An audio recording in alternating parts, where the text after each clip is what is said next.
രാഷ്ട്രീയപരമായിട്ട് എനിക്കങ്ങനെ വലിയൊരു ജ്ഞാനമൊന്നുമില്ല. എന്നാലും നമ്മുടെ ഇപ്പോഴത്തെ ആനുകാലികമായിട്ടുള്ള കാര്യങ്ങൾ, കുറച്ച് കാര്യങ്ങൾ സൂചിപ്പിക്കാൻ വേണ്ടിയിട്ടാണ് ഈ വീഡിയോ ചെയ്യുന്നത്.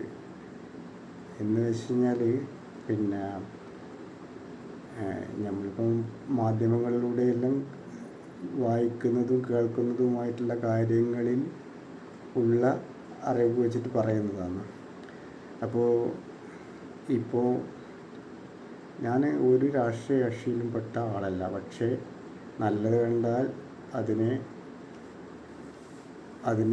എങ്ങനെയാണ് അത് സ്വീകരിക്കുകയും അതേസമയം ചീത്ത കണ്ടു കഴിഞ്ഞാൽ അതിനെ എതിർക്കുകയും ശക്തമായിട്ട് എതിർക്കുകയും ചെയ്യുന്ന ഒരു വ്യക്തിയാണ്. അപ്പോൾ അതാണ് കഴിഞ്ഞ LDF ഗവൺമെൻറ്. ആദ്യത്തെ 5 വർഷം നല്ല അടിപൊളിയായിട്ടുള്ള ഭരണമായിരുന്നു. അതിനുശേഷം ഭരണം വളരെ മോശമായി. ആദ്യത്തെ മന്ത്രിമാരെയെല്ലാം മാറ്റിയിട്ട് പുതിയ മന്ത്രിസഭ ഉണ്ടാക്കിയതെല്ലാം കാരണം നല്ല കഴിവുള്ളവരൊക്കെ മാറ്റിയിട്ടാണ് പുതിയ മന്ത്രിമാരെയൊക്കെ ആക്കിയത് രണ്ടാമത്തെ ഗവൺമെൻറ്. ആദ്യത്തെ 5 വർഷം നല്ല ഭരണമായിരുന്നു. മാത്രമല്ല അധികാരത്തിൻ്റെ ഹുങ്ക് പല നേതാക്കന്മാരും കാണിച്ചിരുന്നു. പ്രത്യേകിച്ച് മുഖ്യമന്ത്രി പിണറായി വിജയൻ തന്നെ പല കാര്യത്തിലും ജനങ്ങളോട്, കാരണം എന്ന് വെച്ച് കഴിഞ്ഞാൽ ഒരു സ്വേച്ഛാധിപതിയെ പോലെയാണ് പെരുമാറിയത്. എല്ലാ കാര്യങ്ങളും എന്ത് കാര്യമായാലും തീരുമാനിക്കുന്നു. പാർട്ടീൻ്റെ കാര്യമായാലും ഗവൺമെൻറ്റിൻ്റെ കാര്യമായാലും എല്ലാം തീരുമാനിക്കുന്ന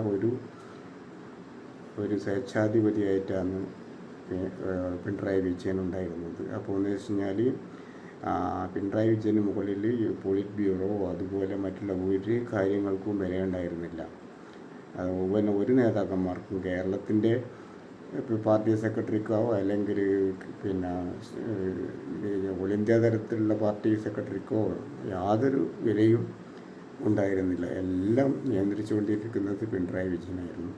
അപ്പം പല ആരോപണങ്ങളും ഈ അവസരങ്ങളിൽ വന്നപ്പോൾ അതിനൊക്കെ പാർട്ടി തന്നെ അന്വേഷിക്കുക, പാർട്ടി തന്നെ കോടതി ഉണ്ടാക്കുക, പാർട്ടി തന്നെ തീരുമാനത്തിലെത്തുക.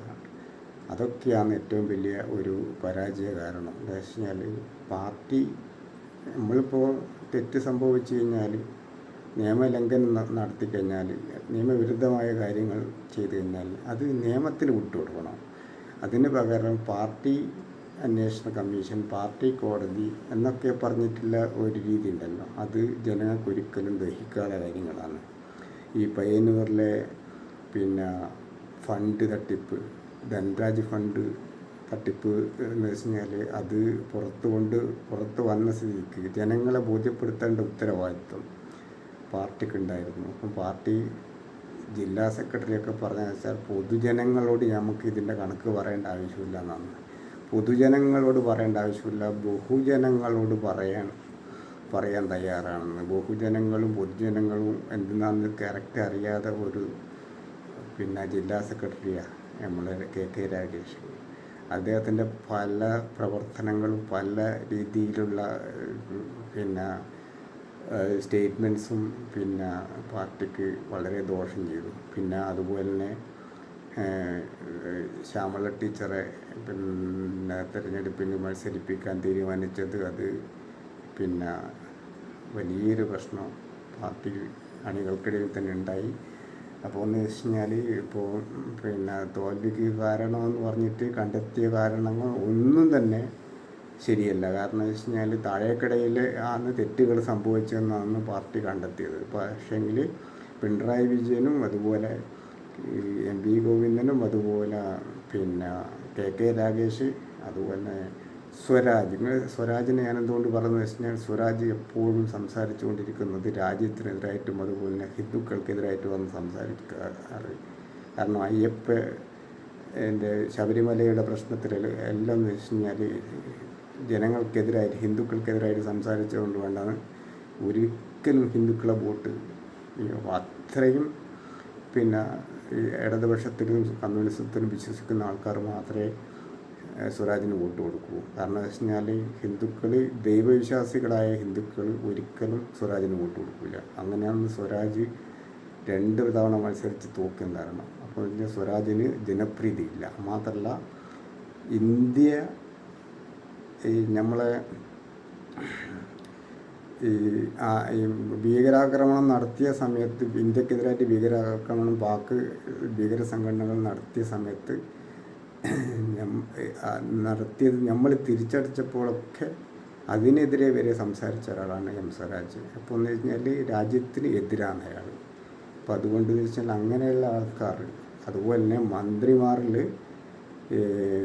വിദ്യാഭ്യാസ മന്ത്രി ആദ്യത്തെ കുറച്ച് പിന്നോക്ക അവസ്ഥയിൽ നിന്ന് നല്ല രീതിയിലേക്ക് മാറിയിരുന്നു.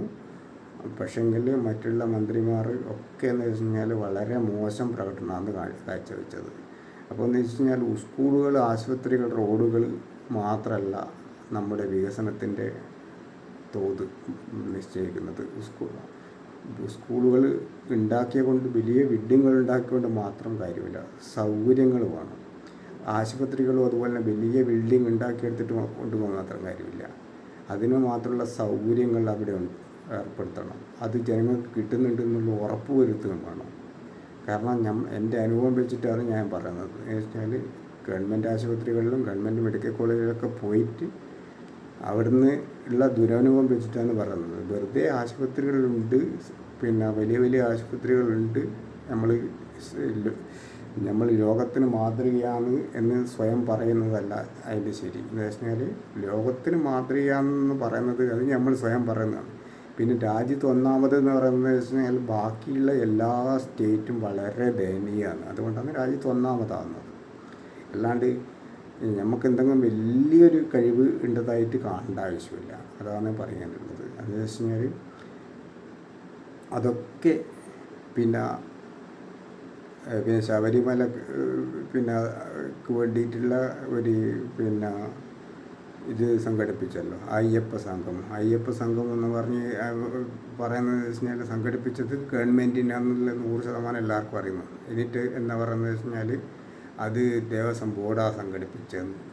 അത് നമുക്ക് പൊട്ടന്മാരോട് പറഞ്ഞാൽ ശരിയാവും, പക്ഷേങ്കിൽ സാധാരണക്കാരനെല്ലാം മനസ്സിലാവുന്നുണ്ട്. എല്ലാവരും ഇത് കാണുന്നുണ്ട്, എല്ലാ ദൃശ്യമാധ്യമങ്ങളിൽ എല്ലാവരും കാണുന്നില്ലേ. പിന്നെ ശബരിമല സ്വർണ്ണക്കൊള്ളയിൽ ആദ്യം തന്നെ ഈ പത്മകുമാറിനെതിരായിട്ടുള്ള നടപടി എടുക്കണമായിരുന്നു. കാരണം സസ്പെൻഡ് ചെയ്ത് വെക്കാമല്ലോ, ആരോപണം ഉണ്ടായപ്പോൾ സസ്പെൻഡ് ചെയ്ത് വെക്കുക. അയാൾക്കെതിരെ അന്വേഷണം നടക്കുമ്പോൾ അയാളെ അറസ്റ്റ് ചെയ്തു. 90 ദിവസം അയാൾ ജയിലിൽ കിടന്നു. അതിലിടക്കൊന്നും ഒരു സസ്പെൻഷൻ വരെ ചെയ്യാതെ ഇരിക്കുമ്പോൾ എന്ന് വെച്ച് കഴിഞ്ഞാൽ ജനങ്ങളത് തിരിച്ചറിയുമല്ലോ.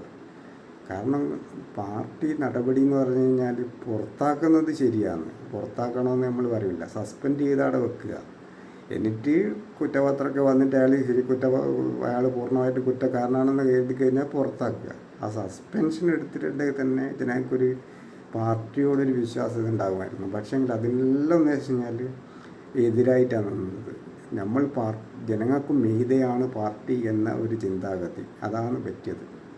അങ്ങനെയുള്ള കുറേ കാര്യങ്ങൾ എന്ന് വെച്ച് കഴിഞ്ഞാൽ പിന്നെ മുഖ്യമന്ത്രിയുടെ പെരുമാറ്റം, ജനങ്ങളോടുള്ള പെരുമാറ്റം, അതുപോലെ തന്നെ എം വി ഗോവിന്ദൻ മാഷ് സംസാര രീതി, ആളുകൾക്ക് മനസ്സിലാകാത്ത രീതിയിലുള്ള ഭാഷ, അതൊക്കെ വളരെ ദോഷം ചെയ്തിട്ടുണ്ട്. അപ്പോൾ എന്ന് വെച്ച് കഴിഞ്ഞാൽ ഏറ്റവും കൂടുതൽ ഈ തെരഞ്ഞെടുപ്പ് പരാജയത്തിന് കാരണക്കാരനായ ആരാന്ന് ചോദിച്ചു കഴിഞ്ഞാൽ മുഖ്യമന്ത്രി പിണറായി വിജയനും അന്നത്തെ മുഖ്യമന്ത്രി പിണറായി വിജയനും എം വി ഗോവിന്ദൻ മാഷുമാണ്. അപ്പോൾ അവർ രണ്ടാളും മാറി നിൽക്കാതെ പാർട്ടിയെ തിരുത്താനോ പാർട്ടി നന്നാക്കാനോ ശ്രമിച്ചിട്ട് ഒരു കാര്യമില്ല. അവർ ഇവിടെ നേതാക്കന്മാരായിട്ട് ഉണ്ടാകുന്നിടത്തോളം കാലം ആ പാർട്ടി നശിച്ച് മണ്ണടിഞ്ഞു പോകുക ഉറപ്പാണ്. അപ്പോൾ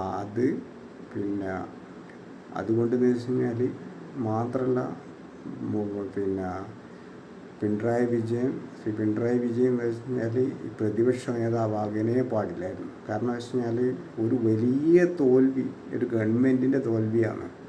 ആ തോൽവിയുടെ കപ്പിത്താനാണ് മുഖ്യമന്ത്രി. അപ്പോൾ മുഖ്യമന്ത്രി പരാജയപ്പെട്ടില്ലെങ്കിലും ഭരണം നല്ലതാണെങ്കിൽ അദ്ദേഹത്തിന് കഴിഞ്ഞ പ്രാവശ്യത്തിനെക്കാട്ടും ഭൂരിപക്ഷം കൂടേണ്ടതാണ്. ഭരണം മോശമായതുകൊണ്ടാണ് അദ്ദേഹത്തിൻ്റെ മണ്ഡലത്തിൽ വരെ വലിയ രീതിയിലുള്ള വോട്ട് ചോർച്ച ഉണ്ടായത്.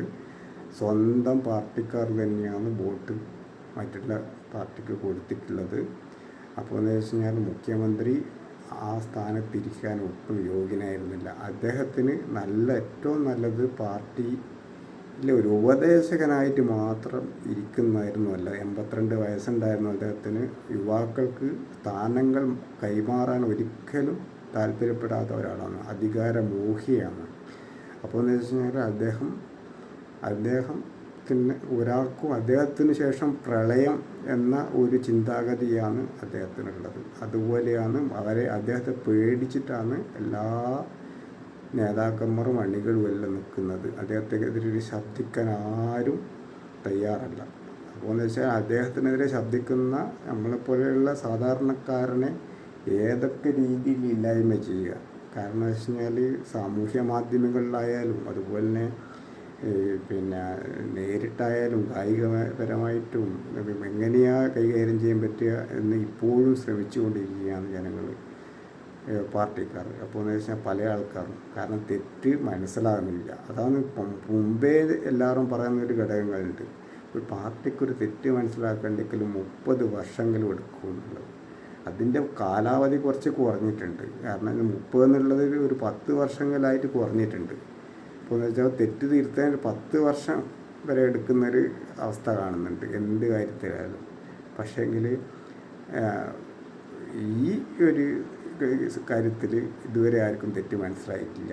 തെറ്റ് തിരുത്താൻ ശ്രമിക്കുമെന്ന് പറഞ്ഞിട്ട് ജനങ്ങൾ തന്നെ അഭിപ്രായം പറയട്ടെ എന്നെല്ലാം പറഞ്ഞു. ജനങ്ങളുടെ അഭിപ്രായം തന്നെയാണ് ഈ തെരഞ്ഞെടുപ്പ് കണ്ടത്. പിന്നെ വാട്സപ്പ് നമ്പർ, ഇമെയിൽ ID അഭിപ്രായം അറിയിക്കാൻ വേണ്ടിയിട്ട് ജനങ്ങളുടെ അഭിപ്രായം എന്ന് പറഞ്ഞാൽ ജനങ്ങൾ വോട്ട് ചെയ്യുന്നതാണ് ജനങ്ങളുടെ അഭിപ്രായം. അല്ലാണ്ട് അത് തന്നെ ജനങ്ങൾ പറഞ്ഞു കഴിഞ്ഞ് ഇനി എൻ്റെ അഭിപ്രായം തേടലാണ്. ഇതെല്ലാം എന്ന് വെച്ചാൽ അപഹാസ്യമായിട്ടുള്ള രീതിയായിപ്പോയി. അപ്പോൾ എന്ന് വെച്ച് കഴിഞ്ഞാൽ ഈ സത്യത്തിൽ ഇനി ഒരു തിരിച്ചുവരവ് സാധ്യമാകണ്ടെങ്കിൽ ഇവർ രണ്ടാളും മാറി നിന്നിട്ട് അതുപോലെ തന്നെ കണ്ണൂർ ജില്ലാ സെക്രട്ടറിയായിട്ടുള്ള KK രാഗേഷ് അടക്കമുള്ള ആൾക്കാർ മാറി നിൽക്കണം. അല്ലെങ്കിൽ ഈ പാർട്ടി രക്ഷപ്പെടില്ല. എന്തെങ്കിലും നമുക്ക് കുറച്ചെങ്കിലും നമ്മൾ ഈ പാർട്ടിയുടെ കൂടെയാണ് നമ്മൾ ജീവിക്കുന്നത്. അതുകൊണ്ട് നമുക്ക് ആ പാർട്ടിയിലോടും പാർട്ടി അണികളോടും എനിക്ക് ഒക്കെ എന്ന് വെച്ച് കഴിഞ്ഞാൽ വളരെ സ്നേഹമുണ്ട്. അതുകൊണ്ടാണ് ഈ പാർട്ടി തെറ്റിലേക്ക് പോകുമ്പോൾ തിരുത്താൻ ശ്രമിക്കുന്നത്. അല്ലാതെ വേറൊരു പാർട്ടീൻ്റെ ഭാഗമായിട്ടോ ഒന്നുമല്ല ഞാൻ ഇത് സംസാരിക്കുന്നത്. കാരണം നമുക്ക് ഈ പാർട്ടി നശിച്ചു പോകുന്നതിൽ ഭയങ്കര വിഷമമുണ്ട്. അതാണ് ഈ പറയുന്നത്. അപ്പോൾ എന്ന് വെച്ച് കഴിഞ്ഞാൽ ഈ പിണറായി വിജയനും അതുപോലെ തന്നെ MP ഗോവിന്ദൻ മാഷും അതുപോലെ തന്നെ കണ്ണൂർ ജില്ലാ സെക്രട്ടറി ആയിട്ടുള്ള KK രാഗേഷ്, പിന്നെ നമ്മളെ MP ജയരാജ്, അങ്ങനെയുള്ള ആൾക്കാരെ ഒരു സ്ഥാനത്തും നിലനിർത്താൻ പാടില്ല. കാരണം വെച്ചാൽ അവരൊക്കെ പറയുന്ന കാര്യങ്ങൾ എപ്പോഴും പാർട്ടിക്ക് ദോഷമായിട്ടാണ് വരുന്നത്. MP ജയരാജനെന്ന് വെച്ച് കഴിഞ്ഞാൽ വളരെ കാരണം വെച്ച് കഴിഞ്ഞാൽ ഒരു പാർട്ടി വെറും ഒരു പാർട്ടി അങ്ങ് തുറന്നു പോട്ടെ, ഒരധികാരം കൊടുക്കരുത്. KK രാഗേഷും അതുപോലെ തന്നെ. കാരണം വെച്ചാൽ അത്രയും ഒരു വിവരമില്ലാതെ ഒരു കാര്യങ്ങളാണ് പറയുന്നത്. കാരണം ജനങ്ങൾക്ക് ഒട്ടും ദഹിക്കാത്ത കാര്യങ്ങൾ. അപ്പോൾ എന്ന് വെച്ച് കഴിഞ്ഞാൽ ഇവരൊക്കെ എന്ന് വെച്ച് കഴിഞ്ഞാൽ മാറി നിന്നാൽ മാത്രമേ ഈ കമ്മ്യൂണിസ്റ്റ് പാർട്ടി കേരളത്തിൽ CPM രക്ഷപ്പെടും. ഇല്ലെങ്കിൽ ഒരു തരത്തിലും രക്ഷപ്പെടില്ല. കാരണം വെച്ച് കഴിഞ്ഞാൽ ഇവിടുന്ന് പാർട്ടി അണികൾ അത്രയും രോക്ഷം ഈ ഗവൺമെൻറ്റിനെതിരായിട്ട്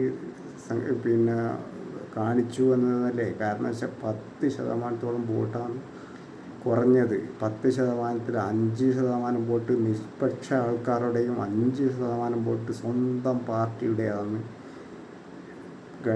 ഈ കഴിഞ്ഞ LDF സർക്കാരിൻ്റെ ഈ കഴിഞ്ഞ തെരഞ്ഞെടുപ്പിൽ കുറഞ്ഞത്. അപ്പോൾ സ്വന്തം പാർട്ടിയിൽ അത്രയും വിശ്വസിക്കുന്ന ആൾക്കാർ ആണ് 5% ആൾക്കാർ പാർട്ടിക്കെതിരായിട്ട് വോട്ട് ചെയ്തത്. അപ്പോൾ അതിൽ നിന്ന് മനസ്സിലാവും എത്രത്തോളം ജനവികാരം പാർട്ടിക്കെതിരായിട്ട് വരുന്നു എന്നുള്ളത്.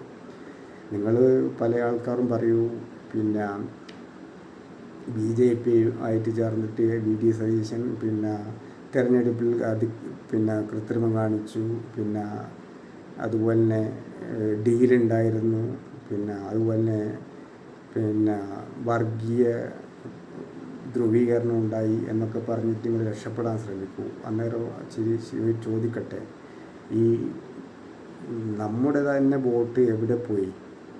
ഇപ്പം BJP വോട്ട് ചെയ്തിട്ട്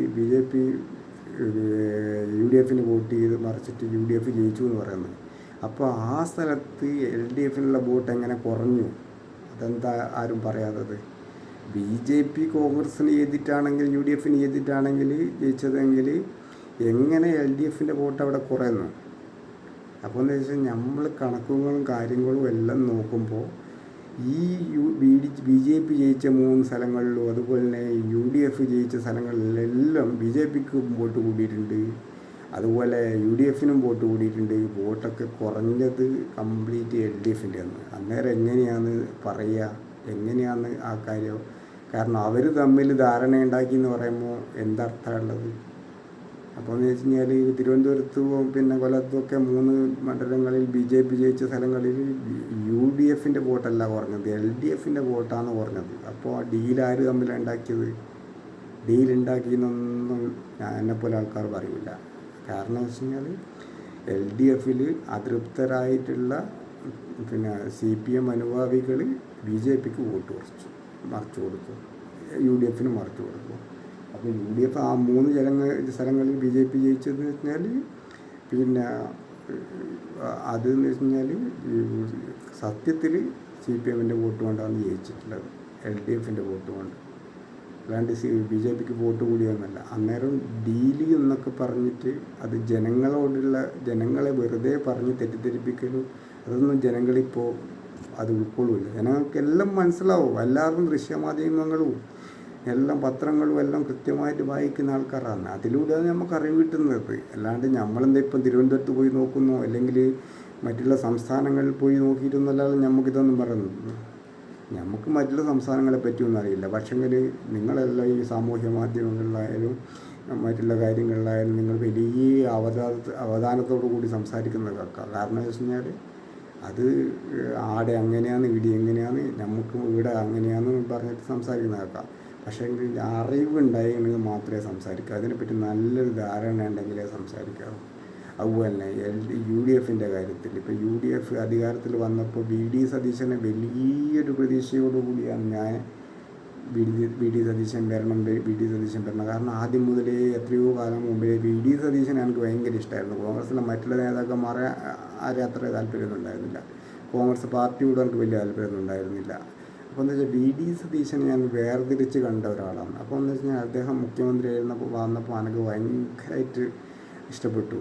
കാരണം ഞാൻ അത്രയും ആഗ്രഹിച്ചിരുന്നു അദ്ദേഹം വരണമെന്ന്, ഒരു പ്രാവശ്യം അദ്ദേഹം മുഖ്യമന്ത്രി ആണെന്നുള്ളത്. അപ്പോൾ മുഖ്യമന്ത്രി ആയതിന് ശേഷം ചില കാര്യങ്ങളിൽ അദ്ദേഹത്തിൻ്റെ നയങ്ങൾ മാറ്റം വരുത്തി കണ്ടപ്പോൾ എനിക്ക് ചെറിയൊരു വേദന ഉണ്ടായിട്ടുണ്ട്. എന്ന് വെച്ച് കഴിഞ്ഞാൽ പത്രമാധ്യമങ്ങളോടൊക്കെ പ്രതികരിക്കുന്ന രീതിയിൽ ചെറിയ മാറ്റം വന്നത്, പിന്നെ അതുപോലെ പിന്നെ നമ്മൾ ഇന്ധനവില എന്ന് പറഞ്ഞാൽ ഇന്ധനവില ഈ സംസ്ഥാനത്തിൻ്റെ നികുതി വിഹിതം കുറച്ചിട്ട് ജനങ്ങളുടെ ഭാരം കുറക്കണം എന്ന് പ്രതിപക്ഷ നേതാവായിരിക്കുമ്പോൾ പറഞ്ഞ ഒരാളാണ് VD സതീശൻ. പക്ഷേങ്കിൽ അദ്ദേഹം ഒരു നടപടിയും അതിലെടുത്തില്ല. കാരണം വെച്ചാൽ പഴയ ഗവൺമെൻറ് പിന്നെ നമ്മളെ പെൻഷൻ കൊടുക്കാൻ വേണ്ടി സാമൂഹ്യ പെൻഷനൊക്കെ കൊടുക്കാൻ വേണ്ടിയിട്ട് 2 രൂപയുടെ സെസ് വർദ്ധിപ്പിച്ചിരുന്നു പെട്രോളിയം ഉൽപ്പന്നങ്ങൾക്ക്. ആ സെസ് വരെ എടുത്തു കളഞ്ഞിട്ടില്ല.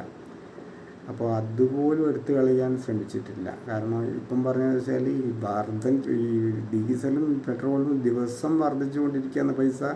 പക്ഷെ അതെപ്പോൾ ആദ്യം സ്റ്റോപ്പായിട്ട് പോകണോ നമുക്കൊരു തീരുമാനം എടുക്കുകയാണ്. പക്ഷേ ഇപ്പോൾ നിയമസഭയിൽ എന്നാ പറഞ്ഞത്, നമുക്കത് അധികം കിട്ടുന്ന പൈസ നമ്മൾ ഒഴിവാക്കാൻ തയ്യാറല്ല എന്നാണ് പറഞ്ഞത്. പക്ഷെ അതൊരു വല്ലാതെ അദ്ദേഹത്തിനെ ആരാധിക്കുന്നവർക്കൊരു വലിയ കാരണം വെച്ചാൽ ജനങ്ങൾക്കുണ്ടാകുന്ന കേന്ദ്ര ഗവൺമെൻറ് അതൊരു വലിയൊരു ബിസിനസ്സാക്കി മാറ്റിയിട്ട് ജനങ്ങളുടെ മേലെ അടിച്ചേൽപ്പിച്ചിട്ട് വരുമാനം ഉണ്ടാക്കാൻ ശ്രമിക്കുമ്പോൾ അതിൽ നമ്മളിപ്പോൾ സംസ്ഥാന ഗവൺമെൻറ്റിന് വരുമാനത്തിൻ്റെ പ്രശ്നങ്ങളുണ്ട്. വരുമാനം ഉണ്ടാക്കാൻ കുറേ ബുദ്ധിമുട്ടുന്നുണ്ട്. പക്ഷേങ്കിൽ കാര്യമായിട്ടുള്ളൊരു വരുമാന സ്രോതസ്സാണ് അത്. പക്ഷേ കുറച്ചെങ്കിലും അതിലൊരു ചെറിയ കുറവ് വരുത്തിയിട്ടുണ്ടെങ്കിൽ വലിയൊരു ആശ്വാസമായിരുന്നു. പക്ഷേ അതൊന്നും ശ്രമിക്കുന്നത് കാണുന്നില്ല. 1 മാസമേ ആയിട്ടുള്ളൂ എന്നൊക്കെ പറയുന്നത്. പക്ഷേങ്കിൽ അത് തന്നെ അതൊക്കെ നടപ്പിലാക്കി കഴിഞ്ഞാൽ വലിയൊരു ആശ്വാസം ജനങ്ങൾക്ക് കിട്ടുമ്പോൾ ജനങ്ങൾക്ക് അതൊരു ഈ ഒരു വ്യക്തിയോടും ഈ ഒരു മുഖ്യമന്ത്രിയോടും ഈ ഒരു ഗവൺമെൻറ്റിനോടും വലിയൊരു താല്പര്യം ഉണ്ടാകും. അപ്പോൾ പിന്നെ ഇപ്പം വന്ന PM ശ്രീൻ്റെ ഒരു വിവാദം കണ്ട്. PM ശ്രീൻ്റെ എന്ന് വെച്ചാൽ ആര് പറഞ്ഞാലും എങ്ങനെ പറഞ്ഞാലും അതിൽ ഒപ്പിടുന്ന കൊണ്ട് ദോഷമൊന്നുമില്ല. അതെല്ലാം വെറുതെ ഇങ്ങനെ പറയുന്നതാണ്. PM ശ്രീ എന്ന് വെച്ചാൽ പിന്നെ ഞാൻ ഇതിനെക്കൊണ്ട് കൂടുതൽ പഠിച്ചിട്ടൊന്നുമില്ല. നമുക്ക് മനസ്സിലാക്കിയ അനുസരിച്ചാണെങ്കിൽ അതിൽ ഒപ്പിടുന്നൊരു വലിയ പ്രശ്നമൊന്നും ഇല്ല. പിന്നെ നമുക്ക് അതൊരു വലിയൊരു ഫണ്ടൊക്കെ കിട്ടുന്നതാണ്. നമ്മളെ സംസ്ഥാനത്തെ സംബന്ധിച്ചിടത്തോളം പിന്നെ സാമ്പത്തികമായിട്ടുള്ള ബുദ്ധിമുട്ടുകളും കാര്യങ്ങളെല്ലാം വരുമ്പോൾ ഇത്രയും വലിയൊരു ഫണ്ടൊക്കെ കിട്ടുമ്പോൾ നമ്മളത് വേണ്ടാന്ന് വെക്കണ്ടെന്നാണ് ഞാൻ പറയുന്നത്. അപ്പോൾ എന്ന് വെച്ച് കഴിഞ്ഞാൽ ഈ ഗവൺമെൻറ് എടുത്ത നിലപാട് തെറ്റാണെന്ന് പറയാൻ പറ്റില്ല. കാരണം പഴയ ഗവൺമെൻറ് ഒപ്പിട്ടതാണ്. അപ്പോൾ പിന്നെ അത് CPIൻ്റെ എതിർപ്പ് കൊണ്ട് മാത്രം പിന്മാറാൻ ശ്രമിച്ചതാണ്. പിന്മാറിയിട്ടില്ല. പിന്മാറാൻ ലെറ്റർ കൊടുത്തിരുന്നു. പക്ഷെങ്കിൽ അതൊന്നും അംഗീകരിച്ചിട്ടുണ്ടായിരുന്നില്ല. കാരണം ഒരു ഗഡു പൈസ വാങ്ങിച്ചിരുന്നു. അതിൻ്റെ ഭാഗമായിട്ടില്ല. ഒരു 90 ലക്ഷമോ 90 കോടിയോ അങ്ങനെയോ പറഞ്ഞു കേട്ടു. പിന്നെ അത് വാങ്ങിച്ചിരുന്നു. അതുകൊണ്ട് എന്ന് വെച്ചാൽ പിന്നെ എന്നിട്ടും പിന്നെ മുമ്പത്തെ വിദ്യാഭ്യാസ മന്ത്രി പറഞ്ഞു വെച്ച് കഴിഞ്ഞാൽ കഴിഞ്ഞ വിദ്യാഭ്യാസ മന്ത്രിക്കായിരുന്നു ഏറ്റവും കൂടുതൽ താല്പര്യം PM ശ്രീയിൽ ഒപ്പിടണമെന്നുള്ളത്. അദ്ദേഹമാണ് പിന്നെ CPI മന്ത്രിമാരായിട്ടുള്ള CPIൻ്റെ നേതാക്കന്മാരുമായിട്ടെല്ലാം കൊമ്പ് കോർത്തതാണ്. അദ്ദേഹം ഇതിൻ്റെ പേരിലെല്ലാം വെല്ലുവിളിക്കുകയും ചെയ്തതാണ്. അപ്പോൾ അവരെ പണി നോക്കട്ടെ എന്നെല്ലാം പറഞ്ഞതാണ്. പക്ഷെങ്കിൽ അദ്ദേഹം ഇപ്പോൾ ഊരി ചെയ്യുന്നത്. പക്ഷെങ്കിൽ എല്ലാവരും ഇങ്ങനെയാണ്. അധികാരത്തിലെത്തിക്കഴിഞ്ഞാൽ പല കാര്യങ്ങളും പിന്നെ ഇതിലും മുമ്പ് ഉണ്ടായിരുന്നതിൽ മാറ്റം വരുത്തുന്നത് കാണുന്നുണ്ട്. പക്ഷെങ്കിൽ അത് ആദ്യം നമ്മൾ പറഞ്ഞ കാര്യങ്ങൾ സ്വയം അതിലേക്ക് വന്നു കഴിഞ്ഞാൽ എല്ലാവർക്കും നല്ലത്. അത്രയേ ഉള്ളൂ. തെറ്റുകൾ ഇങ്ങനെ ഓരോന്നായിട്ട് വരുന്നുണ്ട്. അതൊക്കെ തിരുത്താൻ ശ്രമിക്കുന്നത് കാണുന്നുണ്ട്. അതുകൊണ്ട് ഗവൺമെൻറ്റിൻ്റെ പ്രവർത്തനങ്ങൾ നല്ല രീതിയിൽ പോകുമെന്ന് വിശ്വസിക്കാം. ഇപ്പം തൽക്കാലം ഞാൻ ഇത്രയേ പറയുന്നുള്ളൂ.